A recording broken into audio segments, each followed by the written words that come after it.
Di video kali ini gue bakal ngebahas bagaimana caranya belajar UTBK tanpa bimbingan belajar. Pada saat itu gue lolos pada pilihan SBMPTN yang kedua, yaitu di Universitas Pembangunan Nasional Veteran Jakarta dan diterima di jurusan Teknik Industri UPN VJ. Nah, sebenarnya banyak banget nih yang nanya, gue waktu itu dapat skor UTBK berapa sih? Nah, dulu itu pas awal-awal pandemi masih berlaku TKA. Jadi gue belajar masih TPS dan TKA. Terus pas udah hamin 1 bulan sebelum pendaftaran UTBK, nah itu LTMPT ngumumin kalau ujian UTBK cuma TPS-nya doang dan nggak ada TKA.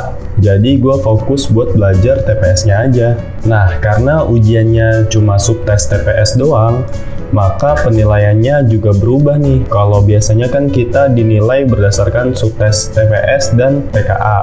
Buat yang saintek itu ada fisika, matematika dasar, kimia, dan biologi. Nah, bedanya kalau di TPS waktu itu cuma ada 5. Ada PU, PPU, PBM, PK, dan bahasa Inggris.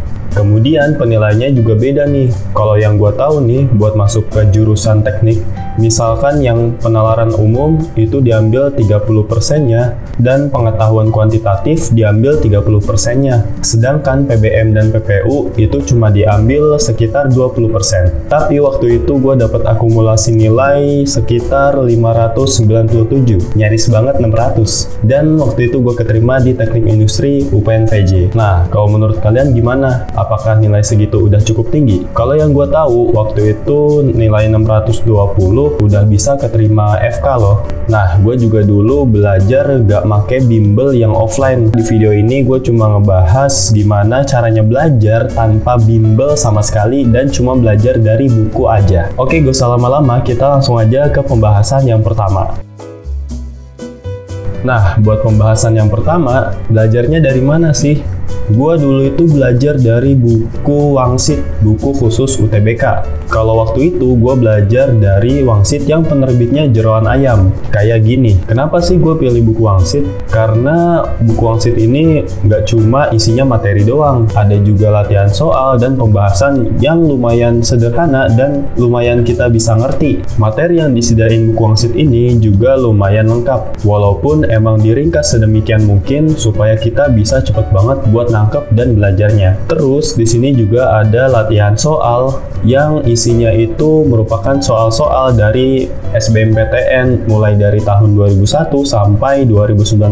Karena gue belajarnya buat tahun 2020 ya, jadi isinya sampai tahun 2019 aja.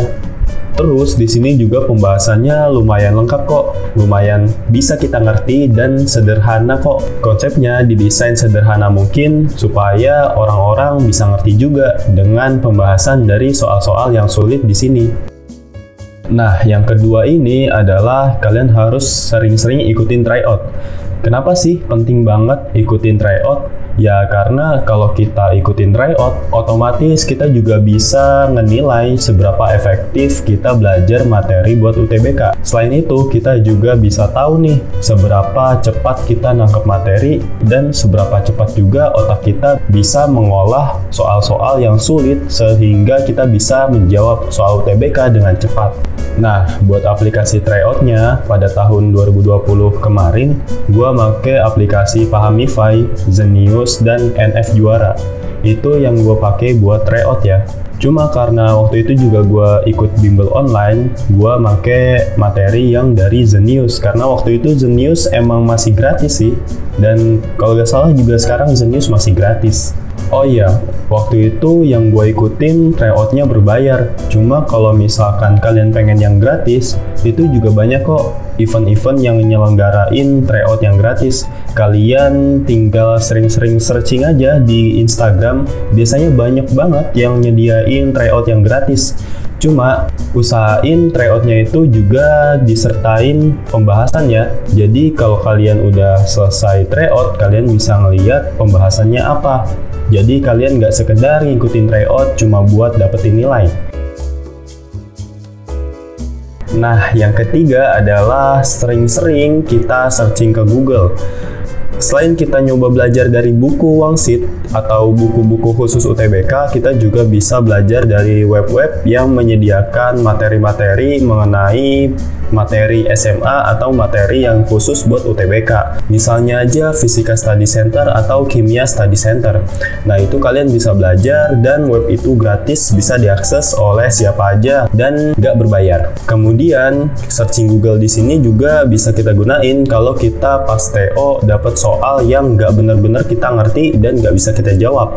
Jadi, fungsinya TO itu selain untuk mengetahui seberapa efektif belajarnya kita juga bisa tahu nih soal-soal yang nggak keluar pas kita belajar saat waktu SMA. Jadi setelah kita ikutin tryout, kita tahu soal mana yang susah dan nggak bisa kita jawab, lalu kita langsung cari materinya di Google. Jangan males, karena kita belajarnya mandiri, usahakan jangan males, oke? Nah, di sini juga gue bakal ngebahas gimana sih caranya belajar UTBK tanpa bimbel. Nah, untuk belajarnya sendiri, kita harus sering-sering mencatat materi. Sebenarnya kita gak perlu nyatet semua materi karena itu cenderung ngabisin banyak waktu. Untuk mencatat materi, kita sebenarnya gak perlu mencatat semuanya.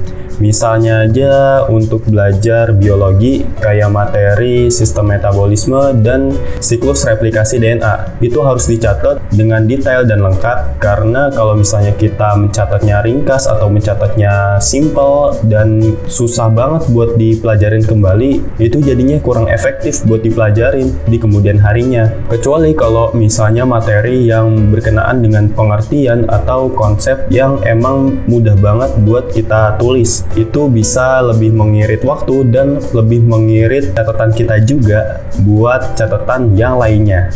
Terus nih, sehabis tryout, kalian usahakan mencatat kembali soal-soal yang kalian nilai sulit. Soal-soal yang kayak misalnya bahasa Inggris atau matematika, fisika, biologi, kimia, itu kalian sebaiknya dicatat kembali soal yang emang sulit.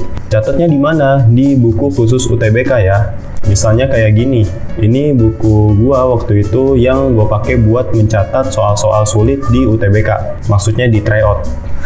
Gunanya supaya kalian nggak bingung-bingung bedain catatan yang buat digunain buat materi dan yang buat nyatet soal latihan tryout. Nah, karena kita belajarnya itu tanpa bimbingan dan cenderung mandiri, makanya kita harus menanamkan selalu mindset positif dan nggak males dan selalu optimis dalam mengerjakan dan dalam belajar sesuatu. Kalau kita jadi mager dan mutan buat belajar, ya siapa yang bakal bangkitin kita buat belajar? Karena kan kita belajar secara mandiri. Makanya kita harus menghindari rasa malas dan selalu berpikiran positif dan optimis dengan apa yang telah kita lakukan. Oke, nah itu aja beberapa tips dari gua mengenai cara belajar UTBK tanpa bimbel. Kalau kalian punya pendapat dan saran, silahkan kalian tulis di komen di bawah. Kalau kalian suka dengan video ini, silahkan klik like. Dan jangan lupa subscribe supaya kalian gak ketinggalan video-video berikutnya yang lebih bermanfaat untuk kita semua. Semoga membantu.